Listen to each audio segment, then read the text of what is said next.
धन्यवाद।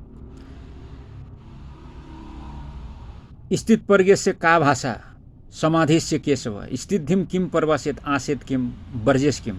तो ये गीता का श्लोक है, भगवत श्रीमद् भगवत गीता।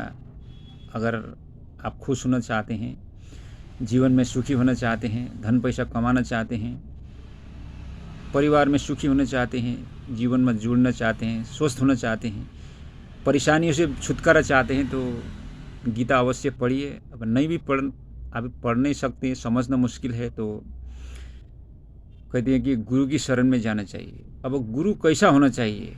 ऐसा नहीं कि लाल वस्त्र धारण कर लिया, पहले लाल पीला वस्त्र पहन लिया, वो गुरु है, ऐसा भ्रम मत रहिए। गुरु की न कोई रूप होता है, न कोई देश होता है, न कोई कुछ भी नहीं होता है उसके पास सिर्फ ज्ञान के सिवा। तो अर्जुन का ये प्रश्न है श्री कृष्ण से गीता में थी, जो संत होता है, जो संतुष्ट होता है, यानी संत होता है, उसका लक्षण क्या है? वो दिखता कैसा है, वो रहता कैसा है, वो खाता क्या है, सोता क्या है, बोलता कैसा है और चलता कैसा है, और सोता कैसा है, वो हंसता है कि नहीं। बहुत सारे चीज़ है जो इंसान में होना चाहिए। प्रश्न किया है माध्यम से, तो भगवान श्री कृष्ण उसका उत्तर देते हैं कि संत का कोई लक्षण ही नहीं होता है, कोई रूप नहीं होता है, कोई वस्त्र नहीं होता। लाल पीला वस्त्र धारण कर ले वो संत नहीं होता। संत वो होता है जो संतुष्ट होता है, यानी परजहाति कामान पार्थ सर्व मनगतान आत्मानि एवं आत्मन तुष्ट स्थितिम तदा उच्यते। यानी जो संत होता है वो मन को कंट्रोल कर लिया होता है, बड़ा संतुष्ट होता है। संत किसी चीज़ की चाह नहीं रखता है, हमेशा सीखता है, कुछ न कुछ जानने की इच्छा चाहता है, ये प्रकृति को जानने की कोशिश करता है। किसी को दुख पर शारीरिक तौर पर, मानसिक तौर पर किसी को चोट लागे, ये उसकी हृदय में सोच बनता ही नहीं, ऐसा होता है संत। हो सकता है मैं पूरी तरह से व्याख्या न कर पाऊँ, ये मेरी कमजोरी है, लेकिन आप समझने की कोशिश कीजिए कि लोग क्यों दुखी है संसार में। दुखी होना जरूर नहीं है। आप समझिए हमें किसी ने दुखी किया है तो कहिए कि आपको अगर आपके सिवा और कोई और दुखी बना ही नहीं सकता, क्योंकि भगवान ने सब आपके सहयोग के लिए, हमारे सहयोग के लिए बनाया है। कोई गुस्से के रूप में आता है, कोई मित्रों के रूप में आता है, कोई शत्रु के रूप में आता है, कोई दुश्मनी करके जाता है, कोई दोस्ती करके जाता है। ये जीवन है, कोई आता है तो कोई चला जाता है, यही ना है जीवन। दो लोग आपके परिवार में, समाज में जुड़ गए तो दो लोग छोड़ के चले गए, यही तो होता आ रहा है। इससे ज़्यादा क्या हुआ? कुछ भी नहीं है। बस लग रहा है कि आपने बहुत कुछ पाना है, जो उम्र हो गया वो देख लिया कि 50-60 बरस के हो गए, कुछ भी तो नहीं पाए। और जो पाना चाहते हैं कोशिश करके देखेंगे, कुछ देर के बाद पता चलेगा कि सुख तो है ही नहीं मेरे जीवन में। तो सुख न कल में है, न आने वाले कल में, न बीता हुआ कल में। सुख आज में है, आज को जीना सीखिए। भगवान श्री कृष्ण ने यही बताया कि भाई जीना सीखिए, सोचने की तरीका बदल दीजिए। किस तरह सोचना है वैसे भी तो देखिए, मैं नेपाल का हूँ, मैं इतना गरीब परिवार से भी नहीं हूँ और इतना अमीर परिवार से भी नहीं हूँ। मैं कभी किसी से सपोर्ट लेने की चाह नहीं रखता। मैं खुद मेहनत करता हूँ, इसमें खुश भी हूँ और संतुष्ट भी हूँ। तो जीवन में बहुत बार मौका आता है तो आप समझेंगे कि भाई मेरी मौका निकल गई। ऐसा नहीं है, मौका बार बार आता है। आप समुद्र में जितने पानी के छींटे जोड़ के बनाए ना, इतने मौका है, आप जहाँ जाओ मौका है। हर जगह मौका है, बस आपको सिर्फ मेहनत करना है। अब मेहनत कैसा करना है? फिर आप बोलेंगे मेहनत तो हम कर रहा है, मेहनत तो बहुत कर रहा है। तो इसमें फिर और एक श्लोक जुड़ जाता है, खड़दोषा पुरुषाणे हतव्यम भूतमिश्चिता अति निंद्रा तंद्रा भयम क्रोधम आलस्यम दीर्घशूद्रता। यानी खड़दोषा जो 6 वैगुण है, आपका अपगुण है, जो आपको ऊपर उठने नहीं दे रहा है, खुशी होने नहीं दे रहा है, बहुत सारे चीज़ में से खड़दोषा पुरुषाणे हतव्यम भूतमिश्चिता अति निंद्रा, तो बहुत ज़्यादा मत सोइए। तंद्रा तो हाई हाई करते जाते हैं, कोई लोग भेटेंगे तो अधिक भोजन करने वाले लोग हाई हाई करते रहते हैं। भयम, हमेशा डरते रहते हैं मेरे परिवार को क्या होगा, यदि श्रीमान से बिछोड़ हो जाए या श्रीमती से अलग हो जाए, परिवार में जो धन संपत्ति मेरे हिस्से न मिल जाएं, जागीर न मिले, अगर जागीर मिल भी गया तो कहीं छूट न जाए, तो हर जगह डर ही डर रहता है। तो इतने मत डरिए, ऐसा कुछ भी नहीं होगा। न आपके पास क्या था जो कोई छीन जाएगा, छीन ले जाएगा, और आपके पास क्या था जो आप और को दिया जा रहे हो, ये भ्रम है। तो डर से बाहर उठिए। क्रोधम, और ये क्रोध बहुत भयंकर है, क्रोध मत कीजिए। अगर दाल में थोड़ी नमक ज़्यादा हो गई तो गुस्सा, टाइम पे कोई क्रोध, पहली बात तो क्रोध क्यों आता है ये भी गीता में दिया है। ध्यायतु विषया नपुंसा संगस्तेषु उपजायते संगत संजायते कामा कामत क्रोधो अभिजायते।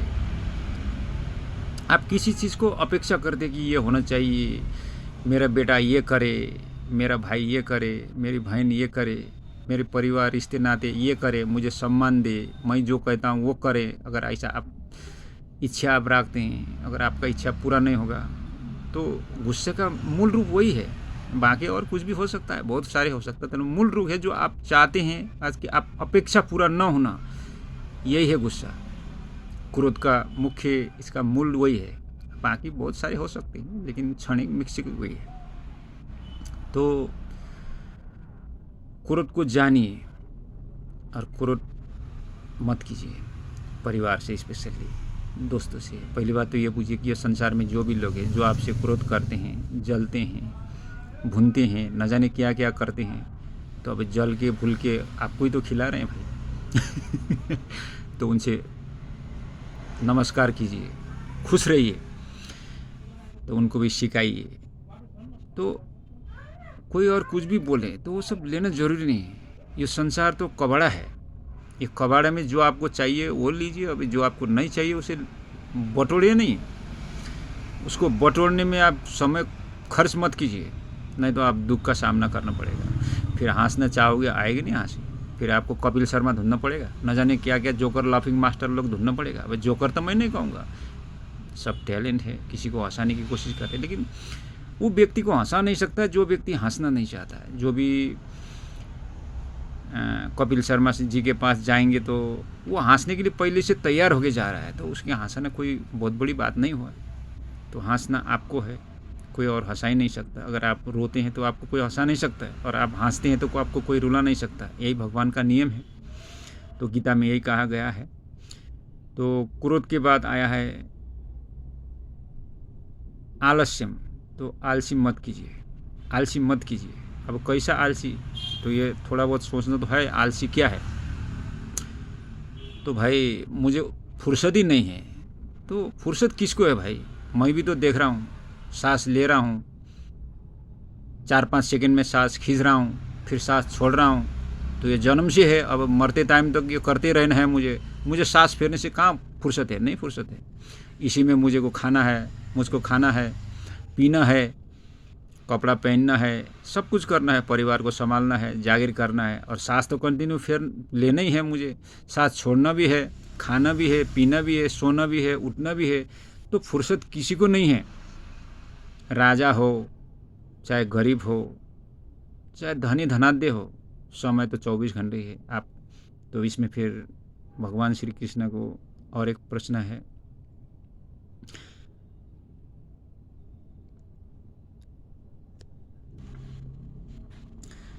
कर्मण्य वा अधिकारस्ते मा फलेषु कदाचन मा कर्मफल हेतुर्भुर्मा ते संगस्तु अकर्माणि। तो इसके साथ में और दूसरा भी श्लोक है, योगस्त कुरु कर्माणि संगम त्यक्त्वा धनंजय सिद्धयो असिद्धयो समभूत्वा समत्तम योग उच्यते। तो आप इसका मतलब नहीं जानेंगे या इससे कुछ मतलब लेन देन नहीं है, लेकिन सुन लिया इतना बहुत है। कर्म आपको हर बात में करना है। ये फल का आशा मत कीजिए कि मुझे ये काम करे तो इतना पैसा चाहिए मुझे, अगर ये सोचेंगे तो बहुत कष्ट होगा। जो आप चाहेंगे वो मिलेगा ही नहीं। ये संसार का नियम है। आप खेती करोगे, आप समझोगे कि भाई मुझे इतना तो मिलना चाहिए, तो उतना कभी उससे ज़्यादा भी मिल सकता है और कम भी मिल सकता है। संतुष्ट रहना चाहिए। तो ऐसा नहीं कि मेरे पास फुर्सत नहीं है, सांस फेरने की फुर्सत नहीं है तो मैं ये क्यों करूं, ऐसा भी नहीं है। आपको करना चाहिए, सोचना चाहिए, समझना चाहिए, लेकिन फल का इच्छा नहीं करना चाहिए। फल तो भगवान के हाथ में छोड़ देना चाहिए। तो उन्हीं ने तो कहा है, अर्जुन तुम रात भर सो मत सो, सुबह मैं समय पर सूर्य निकाल दूंगा, सूर्य दर्शन कर दूंगा, और काम कंप्लीट करो न करो सूर्य अस्त हो जाएगा। रात भर सो या मत सो, सुबह तो उजाला होगा। तो सोना आपको समय में है, उठना है, खाना है, पीना है, सब कुछ आपको उनके हिसाब से चलना है। आपके हिसाब से ये संसार नहीं चलेगी। आप सोचोगे कितना भी तप करोगे, ध्यान करोगे, दान करोगे, पूजा पाठ करोगे, पश्चिम से सूर्य उदय नहीं होगा। ये बात समझिए। तो इसका मतलब है कि हम अपने आप में कुछ भी नहीं, शिवा भगवान के साकत के अंदर। तो हमको उनके रूल के अनुसार चलना है, तब जाके खुशी होगा।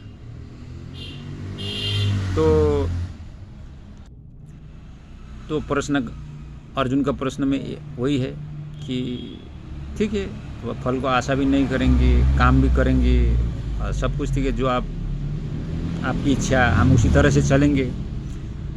तो फिर चलना किस तरह है, ये प्रश्न है। तो योगस्थ कुरु कर्माणि, यानी एक योगी की तरह। योगी ऐसा नहीं कि वस्त्र लाल पीला डाल लिया और भिक्षाम दे ही घूमता निकला लाल कपड़े में, ऐसा नहीं। जितना आपको आवश्यक है उतना लीजिए और किसी और को सहयोग करिए। योगस्थ कुरु कर्माणि संगम त्यक्त्वा, संगम ये है कि लोभ लालच जो है, ये मेरा है, ये तेरा है, ये कुछ भी नहीं है। कई लोग आए चले गए और वो लोग छोड़ के गए, वो आप ले रहे हो। भाई हम छोड़ के जाएंगे तो कोई और लेगा। ज्ञान जितना भी है ये हमने नहीं बनाया। मैं आपसे बता रहा हूँ कि गीता ये किसी और ने हमारे लिए छोड़ा था और हमने सीखा, तो फिर हमने किसी और को दे रहे हैं। तो ये तो है, आपने ये जगह लिया है किसी का स्थान, तो आपको भी किसी को जगह स्थान तो छोड़ना है। तो योगस्थ कुरु कर्माणि संगम त्यक्त्वा, ये मेरा है, इस बात को छोड़ दीजिए। धनंजय, ये अर्जुन का एक और नाम है, धनंजय। सिद्धयो असिद्धयो, यानी हार जीत ये संसार में होते रहेगा। कभी आप पाओगे, कभी खो जाओगे, कभी खुश होगे, कभी निराशा होगे, कभी धन कमाओगे, कभी धन लॉस हो जाएगा। कोई आपके परिवार में कोई फैमिली जुड़ जाएगा तो कोई बिछुड़ जाएगा। सिद्धयो असिद्धयो समभूत्वा, इसको भी हटाओ, इसको भी चिंता मत लाओ, ये प्रकृति का नियम है। और विशेष करके इसका अंत में किए गए थे समत्तम योग उच्यते, यानी संतुलित होइए। संतुलित यानी संतुलन जीवन है। ये बड़ा महत्वपूर्ण बताया कि भाई गीता में समत्तम योग उच्यते, यानी जीवन का नाम है संतुलन। ऐसा नहीं कि भाई हंसते रहो, ऐसा नहीं कि रोते रहो। रोना भी चाहिए, हंसना भी चाहिए, क्योंकि हर एक चीज़ बनाए। लोभ भी होना चाहिए, लोभ के बिना तो आप धन कैसे कमाओगे। लोभ भी होना चाहिए, लेकिन लोभ ऐसा नहीं कि दूसरे को कष्ट हो, किसी का जान चले जाए, कोई ये हो जाए, किसी को घाटा हो जाए, ऐसे लोभ मत कीजिए। लोभ कीजिए कि कल मुसीबत आए तो क्या करे, इतना लोभ तो ठीक है, लेकिन अधिक मत कीजिए। तो मैं तो आपको इतनी सलाह मैं दूंगा, मैं आपको सलाह नहीं दूंगा, क्योंकि सलाह तो अज्ञानी लोग देते हैं, सलाह नहीं देते। हम तो मैंने क्या बुझा है, मैंने क्या समझा है, ज्ञान शास्त्र है, मैंने क्या जाना है ये बता रहा हूँ। सलाह मैं नहीं दे रहा हूँ। आप ऐसा नहीं सोचिए कि ये करना चाहिए होगा, मैं सलाह नहीं दे रहा हूँ। जो मैंने जाना है वो बता रहा हूँ। तो और जानिए मत जानिए, लेकिन खुश रहना सीखिए। ये संसार में जो भी है सिर्फ आपके सिवा इस संसार में शत्रु और कोई भी नहीं है।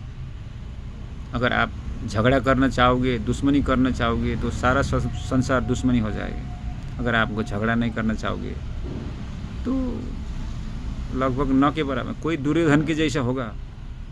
तो उसके लिए तो उसका विधि भी बहुत है।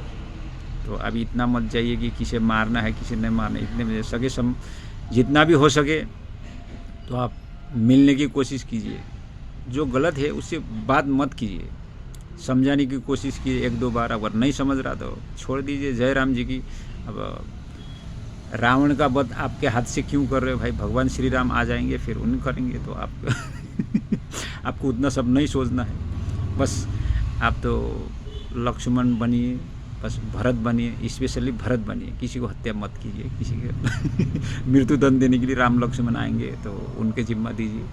बस खुश रहने सीखिए। जीवन अगर खुश रहोगे तो ये जीवन स्वर्ग है। इससे ज़्यादा और कुछ भी नहीं है यहाँ पर। जो चाहोगे वो मिलेगा, जो सोचोगे वो बनेगा, जहाँ जाना चाहोगे वहाँ पहुँच जाओगे। तो इसके लिए तो मेहनत तो करनी पड़ेगी। अगर आप अमेरिका जाना चाहोगे तो 1 लाख रुपया जो टिकट हवाई जहाज का भाड़ा है वो तो आपको बनाना ही पड़ेगी। थोड़ा बहुत तो पैसा कमाना पड़ेगी। इसीलिए तो मेहनत करना है। भगवान ने 2 हाथ को दिया है। ऋग्वेद में यही तो कहा है, अहम में हस्तो भगवान। तो आपने हमको हाथ दिया है तो ये हाथ ने कमाना है। अब आप कमाओगे नहीं, खाली तरस खाओगे, न जाने पॉलिटिक्स, न जाने किस किस के दोष लगाओगे। दोष लगाना छोड़िए, मेहनत करना सीखिए। फिर देखिए जीवन कैसा बदल जाएगा। अरे नहीं बदला भी तो क्या हुआ, ये जीवन तो चले जाना ही है। जय श्री नारायण।